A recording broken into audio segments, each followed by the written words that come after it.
In this video, I will show you how to set up VS Code to write Python code with some helpful extensions.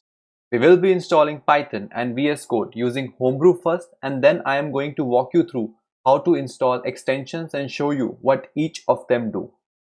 So the first step is to install Homebrew. Open a new browser window and search for Homebrew. Go to brew.sh, copy this statement, open a new terminal. As I have already installed Homebrew on my MacBook, I am not going to continue the installation. But once it is done, you can install Python 3 using the following command: brew install Python 3. Once the Python 3 is installed, verify it by doing which Python 3 and see if there is a Python 3 executable. Now we will install pip corresponding to that Python 3. Open a new tab, search Python pip install. Click on the first link. So this statement basically fetches the get-pip.py from bootstrap.pypa.io. Copy it, paste it, and run python 3 get-pip.py and check if this works.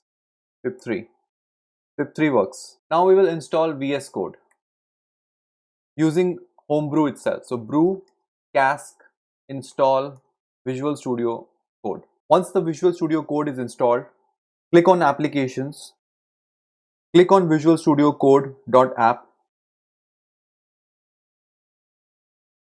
File, New File. So we'll create a Python file.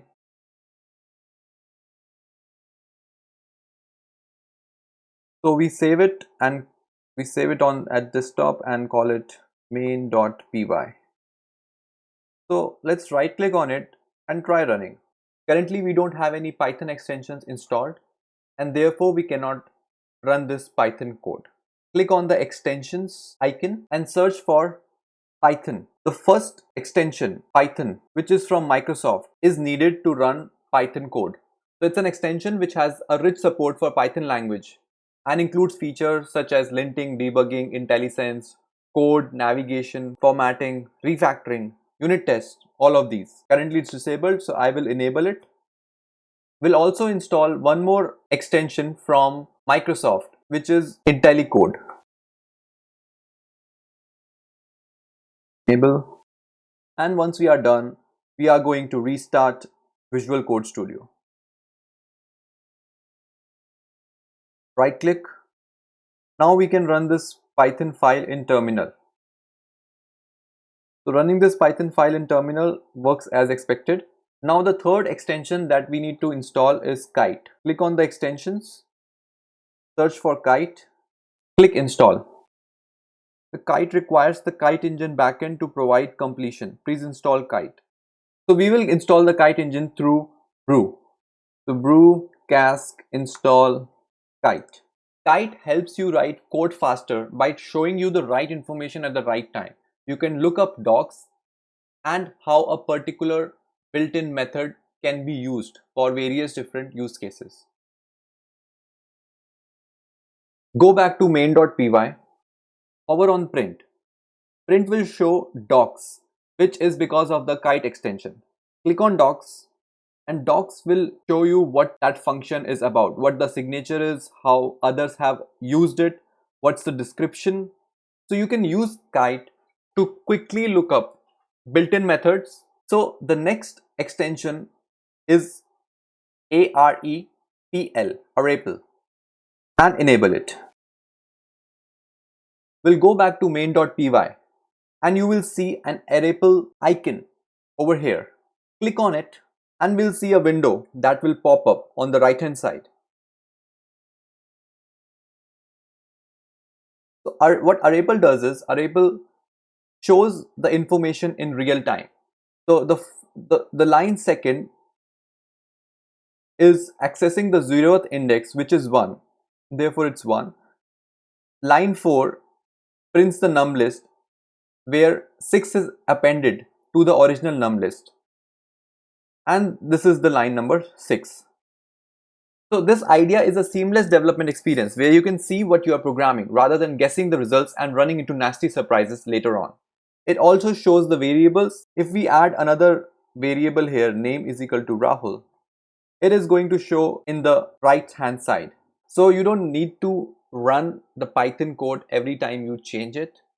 This is why Ripple is so useful. The next extension is Better Comments.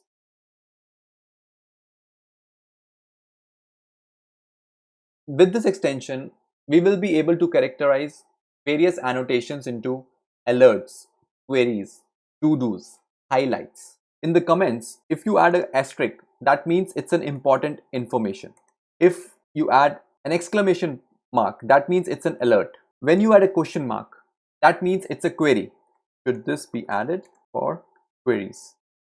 And for to-do, when you add a to-do string, it changes color to orange. So this makes it more human friendly, and each has its own color code. The next extension is bracket pair colorizer.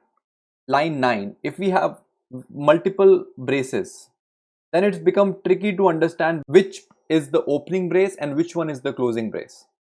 With a bracket pair colorizer, what we do is it basically allows matching brackets to be identified with colors. This is helpful when we have tuple inside of tuples, when we have various different functions inside another function. So we will enable it and go back to main.py. Now if you see, each of these braces have a different color, and we can figure out which brace is the opening brace and which one is the closing brace. The next extension is trailing spaces. So we'll enable it. Since Python is an intended language, trailing spaces can cause errors. This extension highlights trailing spaces and deletes them in a flash. So we will add extra spaces to line number 8. And because of trailing spaces extension, it shows that there are extra trailing spaces on line number 8. And this might cause an error because of Python being an intended language. Another extension that is useful is docstring generator. Python docstring generator quickly generates docstrings for Python functions. Go back to main.py, and line number 8 and 9 will move to a function. 3 double quotes, and when you click enter, it automatically generates the docstring for that particular function.